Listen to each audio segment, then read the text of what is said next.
Fala pessoal, aqui é o Vitor do Quadrinhos do Virto e eu quero começar falando sobre o mercado editorial brasileiro. Por quê? Para um fã de quadrinho que gosta de boas leituras, boas histórias e tudo isso, é importante que a gente tenha um mercado diverso. Um mercado que oferece diversas opções de tipo de leitura, de tipo de material, capa dura, capa cartão, o formatinho aí, os DC Pockets, esse formato compacto que está chegando aí. É importante que isso exista no mercado e, como eu disse, a própria variedade de histórias, a variedade de títulos, de gêneros. E tem editores que estão fazendo isso muito bem. Você tem a Pipoca Nanquim, que traz uma grande variedade. Você tem a editora Conrad também, que é muito boa. Mas tem uma editora que, para quem assiste os vídeos recentemente, tem se tornado a minha queridinha. E eu agradeço por essa editora mandar os materiais aqui pro canal pra gente poder fazer o review. Mas não por isso, mas o catálogo da editora Comic Zone é assustador. E por que eu digo assustador? Porque você tem um catálogo extremamente diverso, com extrema qualidade. É incrível, é incrível. Isso é uma das vantagens que eu falo sobre o Thiago, né, o sócio aí, fundador e editor da Comic Zone. Por morar lá fora, por morar no Canadá, ele tem acesso aos comics americanos e às HQs franco-belgas ali, e isso torna mais fácil de encontrar títulos. E no meio dessa busca, um campeão de Angoulême, o maior festival aí de quadrinhos franco-belga e de quadrinhos do mundo, quando alguém ganha Angoulême é um negócio, é um evento. E um ganhador de Angoulême de 1989 chegou ao Brasil, se não me engano, pela primeira vez, quadrinho inédito aqui. E a gente vai falar hoje do grande poder do Xinníquel. Xinníquel, é difícil de falar. Mas esse quadrinho, ele é incrível. É a qualidade da Comic Zone que a gente já conhece, a gente vai falar isso mais pra frente. Mas a história é uma história que você vai lendo, você se diverte, você pega referências, É legal, é legal. E ele tem tudo. Ele é uma mistura de muitas coisas que faz uma receita extremamente funcional e que tem um final avassalador. Bora falar desse quadrinho hoje. E como eu tinha falado, a Comic Zone, ela tá atuando em várias frentes. Você tem os mangás aí que estão pro lado mais aventura, um lado mais cômico e divertido, mas em diversas situações. Você teve o Crazy Food Truck no mundo apocalíptico e divertido. Aí você tem o Um Bom Dia pelo Labirinto também no fim do mundo, com algumas coisas de ficção científica e tudo mais. Aí você vem agora com o Grande Poder de Xinníquel, uma ficção científica, Odisseias Iniciáticas, histórias do Milo Manara ali, um lado místico até, a gente pode falar. E o Grande Poder de Xinníquel, ele é curioso, porque ele tem muita coisa acontecendo aqui ao mesmo tempo. E por quê?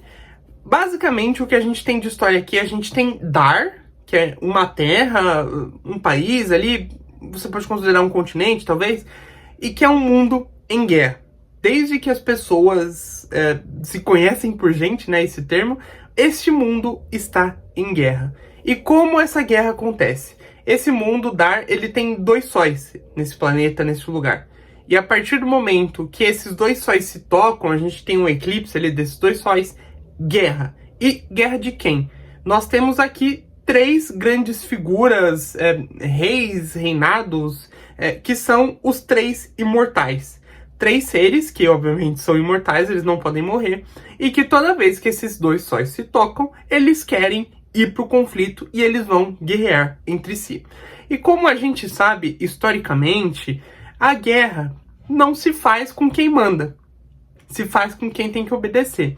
Então a gente tem diversas raças e povos aqui que são escravizados para lutar nessa guerra. E toda vez que os 2 sóis se tocam, esses povos eles vão ter que ir para a guerra por um motivo, por uma guerra que nem é deles e por uma guerra que ninguém sabe qual é.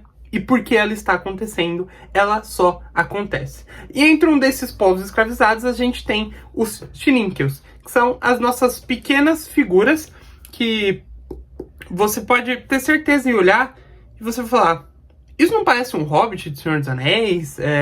Um pequeno elfo ali, às vezes igual o Harry Potter, o Dobby? Parece. E tem motivação com o Senhor dos Anéis, né? Não com o Harry Potter, porque Harry Potter veio depois. Enfim. E nessa guerra a gente tem os Tiníqueos, que são uma dessas raças que são escravizadas. Cada exército dos Três Imortais escraviza uma raça diferente e tudo isso aí. E o que é importante aqui? Jon, o nosso protagonista. Por quê?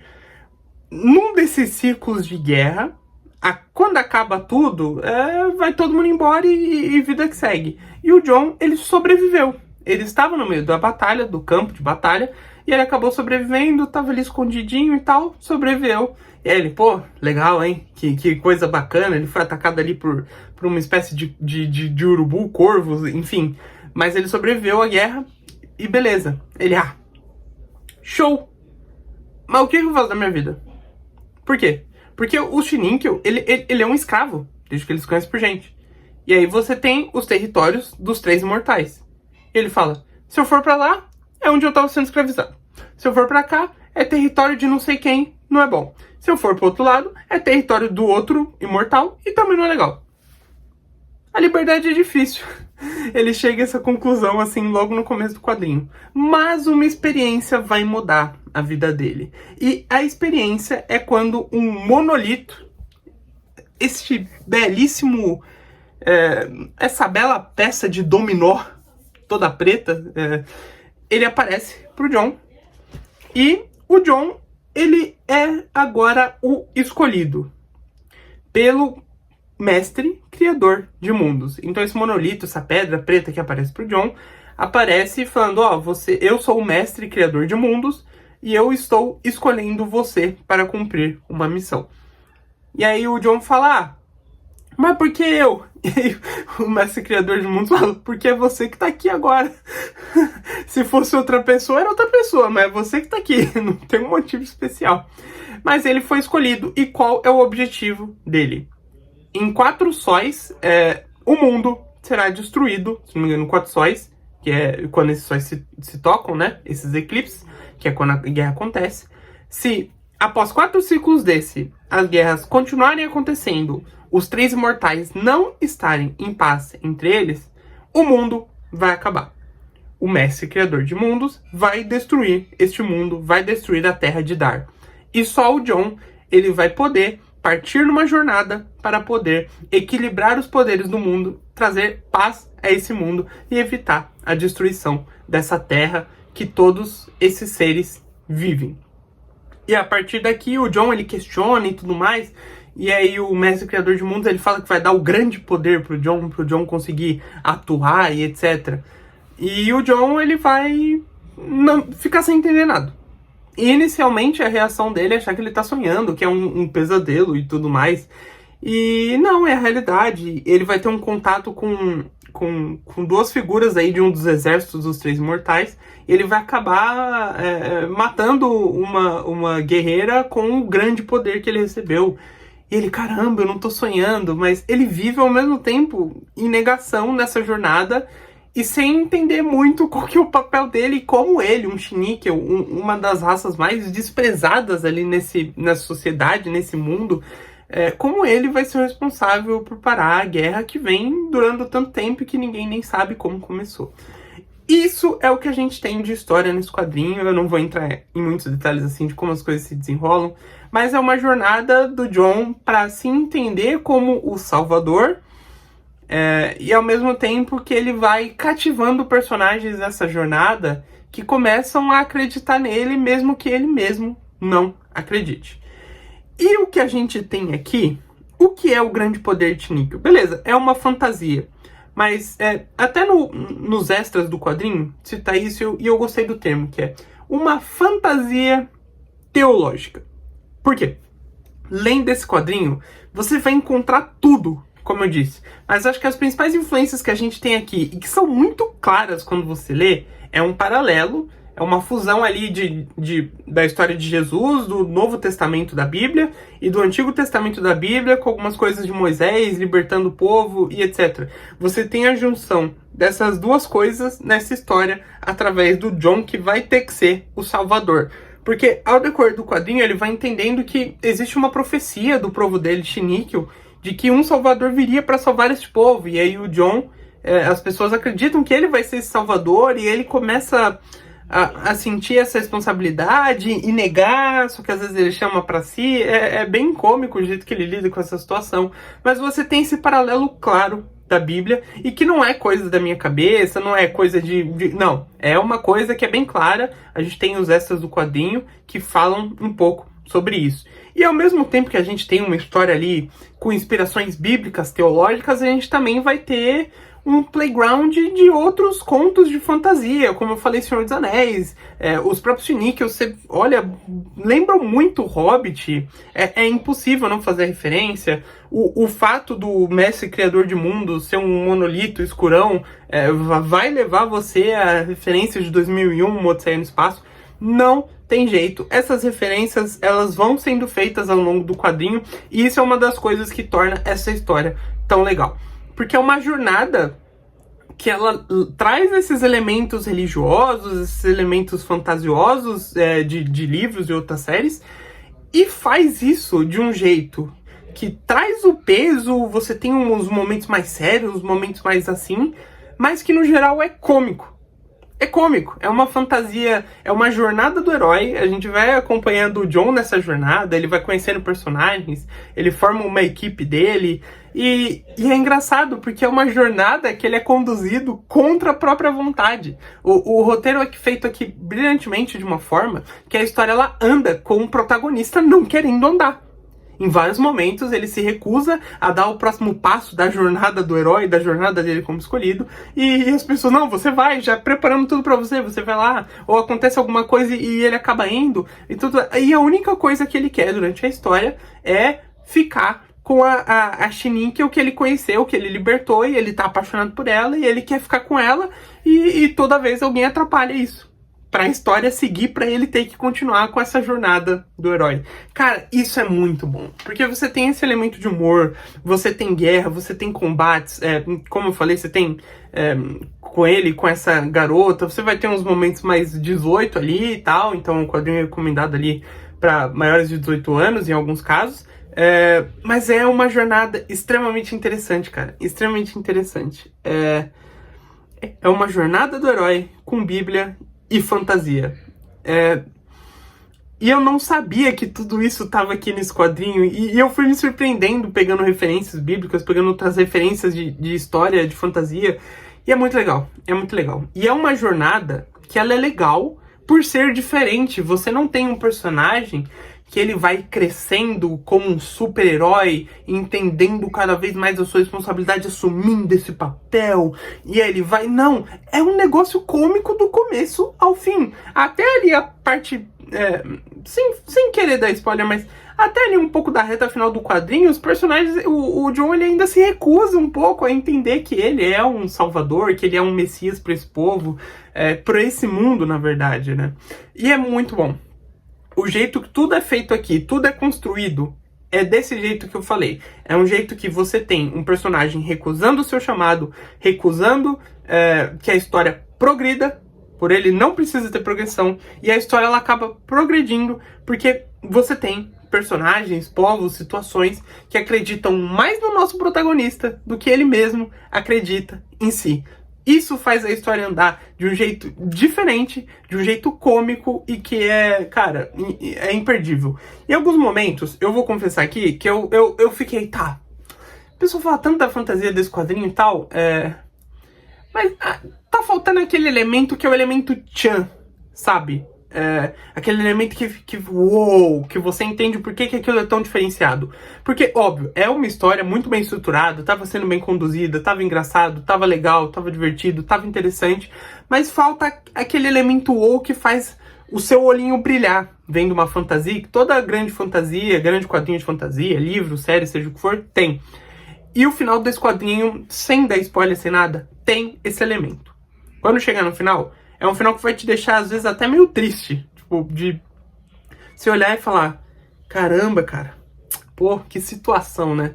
Mas é um final que é imperdível e vale a pena. Este quadrinho, O Grande Poder de Níquel, é uma surpresa muito agradável.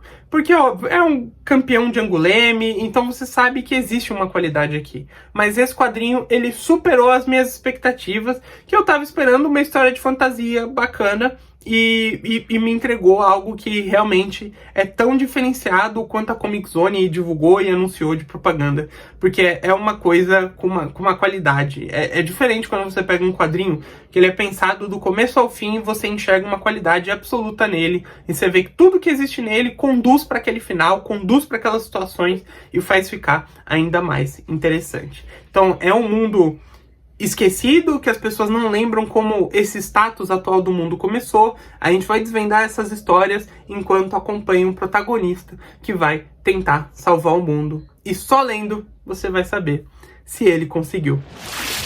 O Grande Poder de Shinichou é imperdível, cara. Cara, que quadrinho legal mesmo. Que quadrinho legal mesmo. E fazendo o trabalho aí de sempre de informar o formato e as coisas que tem na edição, além dessa história bem legal, que inicialmente foi feita em preto e branco e depois foi colorida, a gente vai ter aí os detalhes dessa edição. E a Comic Zone, já falei, falo sempre que tem um vídeo de quadrinho da Comic Zone, seja no mangá, nesse formato que a Comic Zone encontrou com sobrecapa, muito bonito, ou com os quadrinhos europeus, assim, você tem sempre um formato que vale a pena conferir, e pra você que é colecionador é um sonho, né? A gente tem o famoso acabamento de luxo da Comic Zone, com uma capa dura, verniz localizado, 184 páginas em cores, impressas em papel offset de alta gramatura. Então, além da história, essas 184 páginas elas vão trazer extras. E, cara, eu amo extras num quadrinho. Quando um quadrinho tem extras, eu fico muito feliz. Porque, principalmente se eu gosto da história. Porque quando você gosta de uma história, você tá ali todo empolgadão, você vira a última página e tem informações de como aquilo foi criado, eu fico muito empolgado de ler relatos de como foi pensado, como foi discutido. E aqui a gente vai ter uma coisa que é muito legal, que são entrevistas. A gente vai ter entrevistas com os dois autores, que é o Rosinski e o Van Hamme, e eles vão conversar sobre o processo de construção desse quadrinho na visão de cada um. Se não me engano, eles são os autores de Torgal, e eles resolveram parar Torgal, pra fazer esse quadrinho aqui. E aí você tem perguntas de tipo, tá, vocês pretendem continuar Shinichou ou acabou? E eles falam sobre Torgal também. Eles falam sobre o processo de criação dessa história, de onde veio a ideia de fazer essa mistura fantasia com mistura bíblica, teológica e esse tipo de coisa. A gente tem um pouco dos argumentos para essa história ter sido em preto e branco. Você entende um pouco do processo editorial, de por que a editora que foi escolhida na época para publicar esse quadrinho, por que essa editora e não outras, porque você tem um contexto da época de quais editoras publicavam histórias maiores ou não. Então você tem muito contexto que eu gosto muito. Por mais que algumas coisas já estejam datadas e são diferentes dos processos de hoje de produção, é legal você ver como era antigamente, você vê histórias às vezes de quadrinhos que os autores lutaram para conseguir um espaço para esse quadrinho, e você entende também sobre o processo de colorização, porque como eu disse, o quadrinho ele saiu em preto e branco, mas se você olhar aqui, você tem um quadrinho colorido. Então a gente tem os autores sendo perguntados sobre esse processo de cores e como foi para eles, tanto pro desenhista quanto pro roteirista. Então é muito legal. Edição com extras é sempre muito bacana. E o Grande Poder de Shinichou, mesmo sem os extras, já valeria a pena. Já valeria a pena porque, como eu disse, a gente tem uma história de fantasia de extrema qualidade e que traz um pouco do padrão, assim, da editora Comic Zone, que são algumas histórias que vão te fazer pensar. Não necessariamente uma grande reflexão na sua vida, tá? Você não vai parar e vai querer meditar pra... Não, mas são histórias que sempre trazem aquela alfinetadinha. E aí você sempre vai acabar parando pra pensar nesse quadrinho, além do que foi apresentado nessas páginas. E isso é sempre bom. É sempre uma experiência legal e bacana quando você lê alguma coisa, você se depara com algum material que, além de te entreter naquele momento, que é, pra mim, a função principal dos quadrinhos, é trazer entretenimento, trazer a diversão, seja com humor ou outro tipo de história, mas que também vai ressoar em você depois. Então é isso, galera. O Grande Poder Anti-Níquel, que história bacana, que quadrinho legal. Mais um acerto da editora Comic Zone. Histórias de fantasias a Comic Zone tá trazendo, né? Tem o Em Busca do Pássaro do Tempo, que a galera fala muito. Eu ainda não comprei, eu preciso comprar esse pra ler também, porque a galera fala que é imperdível. Mas é muito legal. O outro quadrinho da Comic Zone que eu li também, Os Filhos de Outubro, pô, curti pra caramba. E Shingeki, assim, vamos ver, né? Tem ano aí pra rolar, teve muito quadrinho até agora, mas talvez um dos mais legais do ano. Talvez entre na lista de melhores, mas é um dos mais legais mesmo. É aquela leitura que te conduz assim do começo ao fim, você quer terminar pra saber o que mais vai acontecer com o nosso herói aqui, com o Jon. Então, muito obrigado pra você que assistiu, gente. Não esquece de deixar o seu like aí. Não esqueça de deixar o seu comentário também. O que você acha de fantasia, do gênero de fantasia, você gosta? A gente falou um pouco da publicação de editoras, né? O que você acha das editoras estarem publicando diversos conteúdos distintos? A própria editora Comic Zone, o que você acha do trabalho da editora Comic Zone? Vamos conversar aí, vamos debater. É sempre bom. Se inscreve no canal e ativa o sininho para você ficar por dentro de tudo que acontece, para você não perder nenhum vídeo. E a gente se vê no próximo vídeo. Valeu, galera!